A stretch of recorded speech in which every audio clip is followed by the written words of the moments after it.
spend time with our Father, like I've always advised. It's good to spend time with our Father at least once a day, either through reading the Bible, uh, prayer, or doing some kind of a Bible study, like either with your friends, your family, or with your church members. So today is day 85 of our Bible reading session. We will be reading Leviticus chapter 15 because yesterday we have completed chapter 14.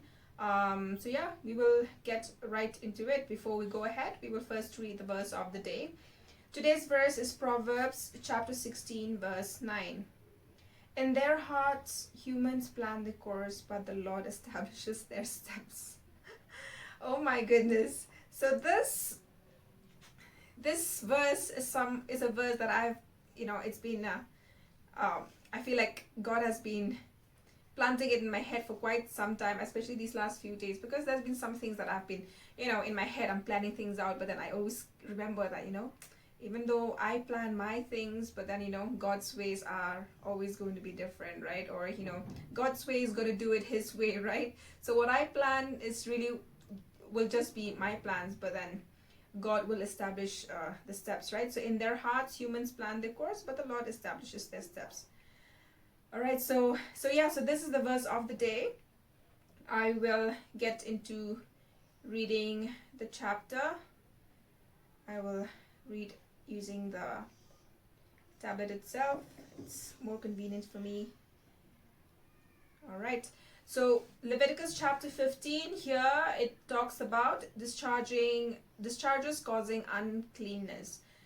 The Lord said to Moses and Aaron, "Speak to the Israelites and say to them, when any man has an unusual bodily discharge, such a discharge is unclean. Whether it continues flowing from his body or is blocked, it will make him unclean. This is how his discharge will bring about uncleanness. Any bed the man with a discharge lies on will be unclean, and anything he sits on will be unclean. Anyone who touches his bed must wash their clothes and bathe with water, and they will be unclean till evening.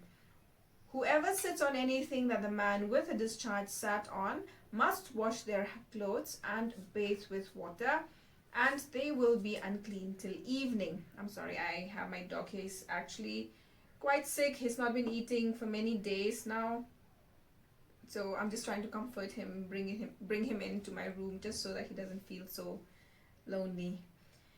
All right, so whoever touches the man who has a discharge must wash their clothes and bathe with water, and they will be unclean till evening.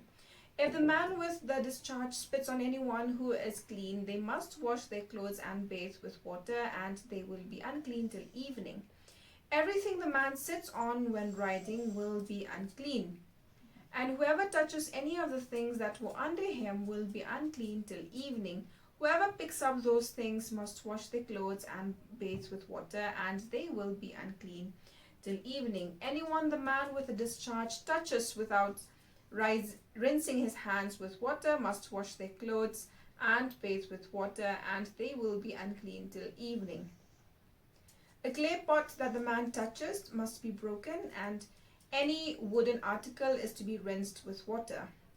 When a man is cleansed from his discharge, he is to count off 7 days from his ceremonial cleansing.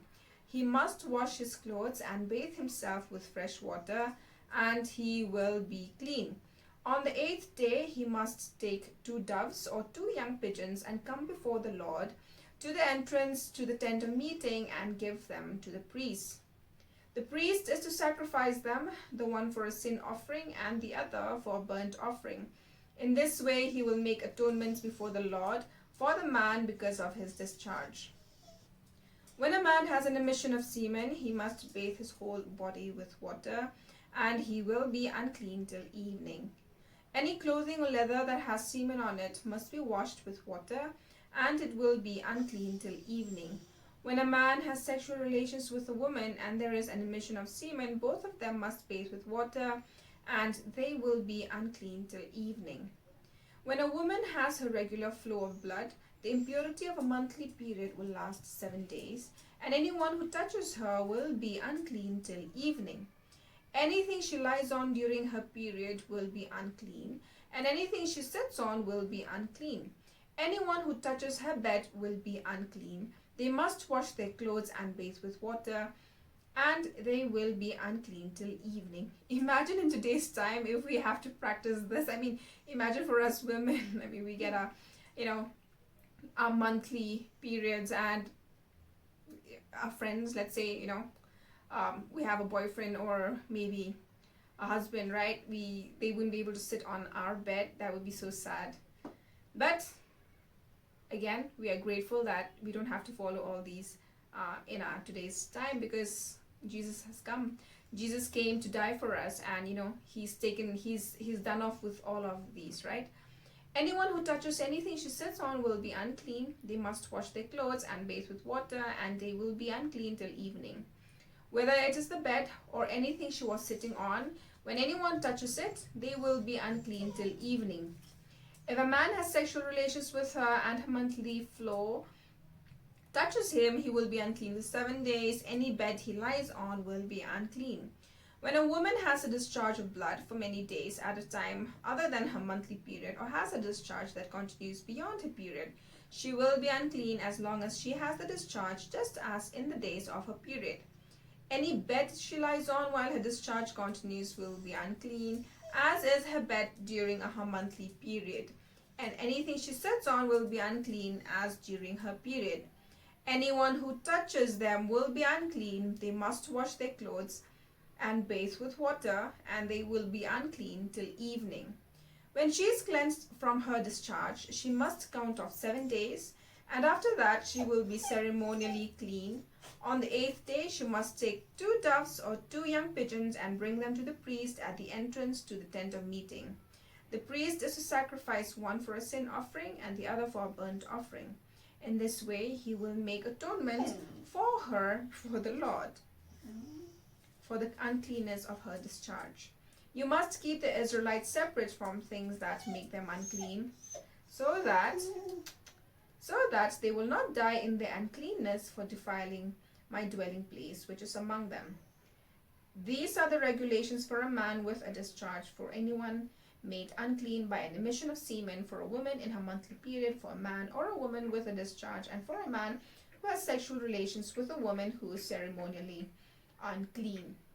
So this is the end of chapter 15. Talks about discharges causing uncleanness, right? The different types of discharges when it comes to both men and women, right? So I hope y'all could join me in today's chapter, and I hope y'all can join me again tomorrow. I'm really sorry, my dog is whining because he wants to go out, but anyways, I hope y'all can join me again tomorrow. Please pray for me for the exam that I will be appearing again. Please pray for me, and also please support my channel. Please like, share, subscribe, and also comment. Give me a feedback, a feedback or two, or give me input as well when it comes to reading the chapters and how to go about it, right? So I hope you all have a good day. I hope you all have a good night, and we will meet again tomorrow. Bye-bye.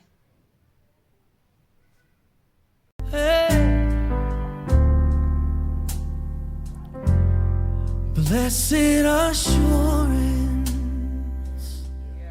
Jesus is mine.